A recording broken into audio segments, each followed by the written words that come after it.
What's up guys, on this video I'm going to be diving in on how we got this real estate agent a 20.99x ROAS in her first 6 months of running Facebook ads. And basically I'm going to be diving into the ad that we ran. I'm going to be diving into the funnel as well as all the workflows and automations and AI that we have set up so that this all was possible, and she was able to basically get 6 homeowners to sell their properties with her and made just under 160,000 in gross commissions. So that being said, let's dive in. So now that we are on my screen, I'm just going to be showing you guys basically the ad copy, the funnel, everything like that. So let's dive into the ad copy. Just here you can see in the appointment met, you can see these 1 listings. There are 6 people in here. You can see the actual gross commission amount, and you can see it totals to 159,799, and this is in just over 6 months of actually actively running Facebook ads. This client, this real estate agent, is in the United States, in California, and that's just to show that Facebook ads also work in higher priced markets and markets where there's higher competition. So let's dive into the actual ad setup. So from here we can see the campaign. Basically we have one campaign. This is a new relaunch that we did, but we have one campaign always, where we have basically, when we launch, we have a couple ad sets, and then we divide one ad into one ad set. So to recap, we have one campaign where we had 2 ad sets, and then we have 1 ad in per ad set. This allows us to optimize the ads faster. It also allows us to literally track the performance and, just see how fast what actually works, and not only rely on the Facebook's algorithm. Even though the algorithm is really, really good, this just allows us to have more control over the results, just because at the end of the day, we're running with quite low budgets. If you're looking at 20, 30, 50 bucks per day, it's quite low, and we just need more control over to figure out what we need to do in order to get the results. So that being said, we have the campaign, we have the ad set level, and we have the ad level.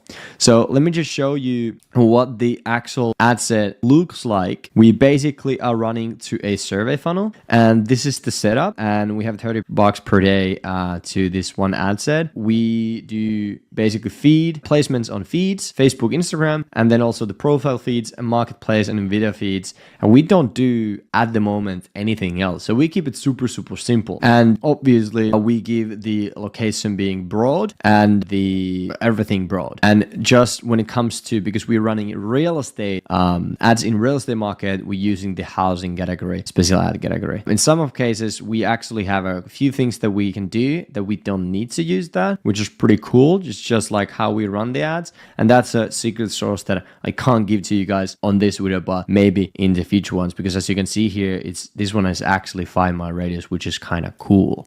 Then we have the actual ad setup. So we are running, as I said, on Facebook and Instagram, and our ad setup is pretty simple. We have an image ad, and we have a short and sweet ad copy, which literally we're just running to get street by street valuations, price updates, CMAs, etc. People to inquire on those, then getting them basically raise their hands, and that way getting them into the system so that in the back end we can actually nurture them and qualify them a bit further, and that way increase the intent and get them to in-person appointments and sell their homes with our clients. But really the purpose of the ad is just to get someone to click and getting on to the next step, which is getting the information, etc. It's there to get the leads in, and then the rest, the magic happens in the back end. We do also do different type of brand awareness campaigns in some cases to help with the building them to be the go-to, but we have a bunch of organic and free ways what we teach to our agents to get that happen. But with the actual lead generation campaign, the goal there is to get leads, obviously. So as I said, we run them to a survey funnel where we ask the information, so we don't use a native lead forms or anything like that. And quick tidbit here, always remember to put your URL parameters.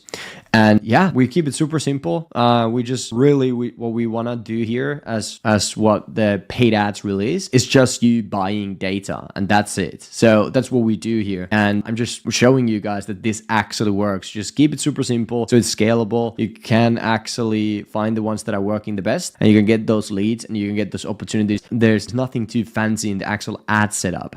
Just keep it super simple, super efficient, streamlined, all that stuff, and you get the best results. So again, just to recap, you have a one campaign, you have maybe 2 ad sets at the beginning when you launch the campaign, and then you have 1 ad per ad set. This allows you to track performance faster. This allows you to optimize the campaigns faster, and you just being able to get faster and better results. And yeah, that's pretty much it. Also, when it comes to the budget optimization, always I recommend ad set budget optimization. And if you want to test multiple different ads, if you don't have proven ads that actually work, then what I do recommend doing is, let's say you wants to run $30 per day budget, then, and let's say you have 3 potential ads that tend to work best. What I would do if I would be you, I would have 3 ad sets and divide the budget 10 per ad set, and then test those ad sets one by one next to each other and see what works the best. But key there is also not to turn the campaigns off too fast, because basically, let's say the average CPL is $20 per lead or 25 per lead. Then what I would want to do, I would want to spend 50 to even up to 60, 75 per that ad to see if it actually works. And before you get leads in, if you know the KPIs for the click-through rates, CPMs, all that stuff in your process, in your funnel, then you can see faster which one works the best, most likely. But I want to, most likely works the best. But I personally want to basically spend a bit more before I turn it off, because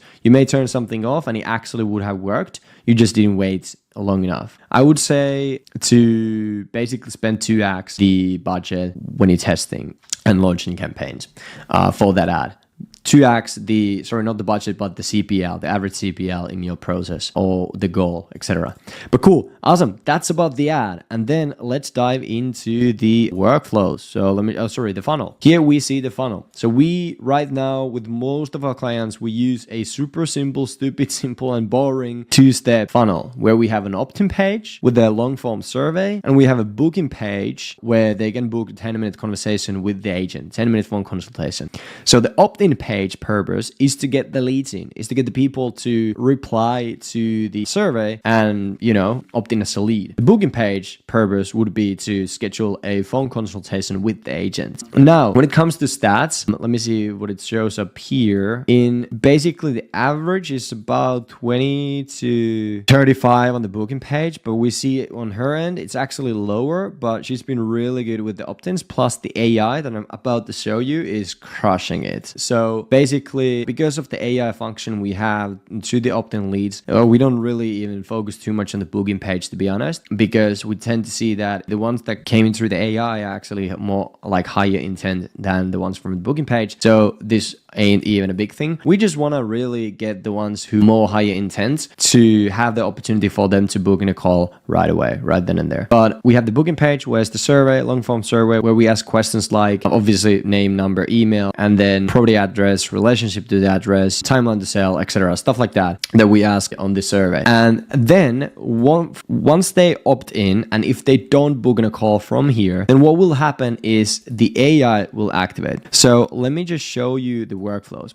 So we have the opt-in workflow in here. We have a bunch of different automations here set up, but this is like the main one. When new leads come in, they come in as a lead here, and basically it creates opportunity to the pipeline, into the CRM. It adds info from the survey to the notes. It sends information to the agent of this lead, and also then it start sending a text message asking if this is a name, trying to get them engaged and trying to open up the conversation. And from there, basically what's going to happen is it's going to, depending on what they reply, it's going to do different cool things. But if they say, yes, this is the right person, it will ask one question and it will activate the AI basically after that. And when it activates the AI, so from there, what happens if they book in a call, let me just show you as a proof. For example, these people here, when we go to one of these, you can see I'm clicking actually here. I want to show you one conversation here. I'm gonna go back to end of last year, really. Lead came in, it sent a text message, it also dropped a voicemail, and then dropped a text message, nothing really. I follow up the next day, and then the lead replied like, I'll not be doing anything until the end of next year. All is good. The AI started communicating, asking more features, etc., asking more and more questions here. You can see it's having conversation with the lead. And this is the actual AI. This is not the agent. This is not the workflow, a conditional workflow, anything like that. This is an actual AI having a conversation with these leads. And then it's literally just setting up a phone consultation with the agent.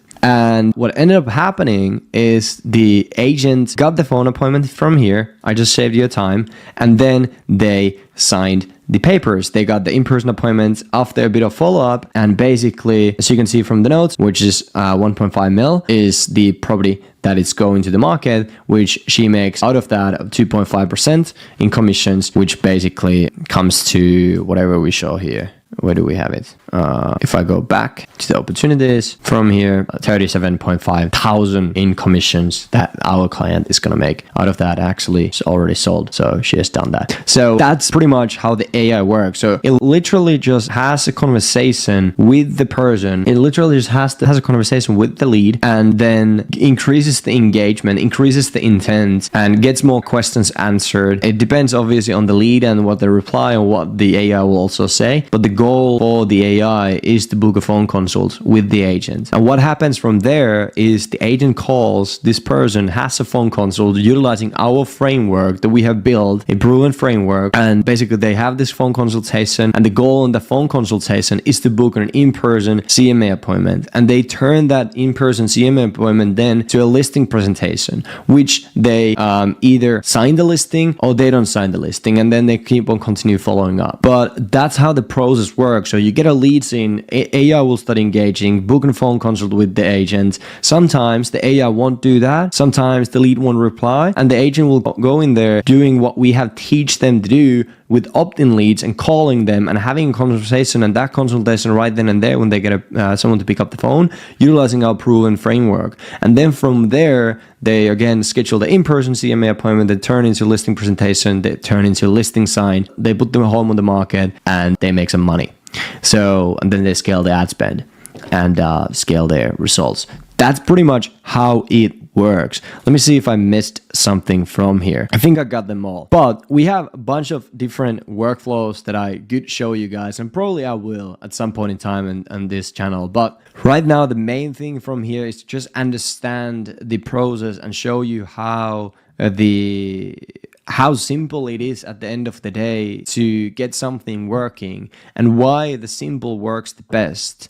And it's scalable. It's scalable for us as a company. It's scalable for the client, and it just tends to work. And it's also faster to get working when you keep things simple and just utilize what actually works. But yeah, we don't use native lead forms on Facebook. We don't like that stuff. We use survey funnels. We use actual AI, and just not just some conditional formatting or whatever those are called, but actual AI. And then we teach the clients, the agents, on how to actually approach these leads, how to have conversations with these leads, and then from there we teach them how to convert these leads into in-person appointments, listings, closings, and that way making more money and scaling their business. That's pretty much how we were able to help this agent get to 20.99x ROAS and get 6 listings signed and sold in her just over 6 months of running Facebook ads, making 160,000 in commissions, which is pretty wild. That's pretty much it. If you have any questions, drop to the comments. I'll try to reply to all of them. And yeah, have a great rest of your day and week. See you on the next one.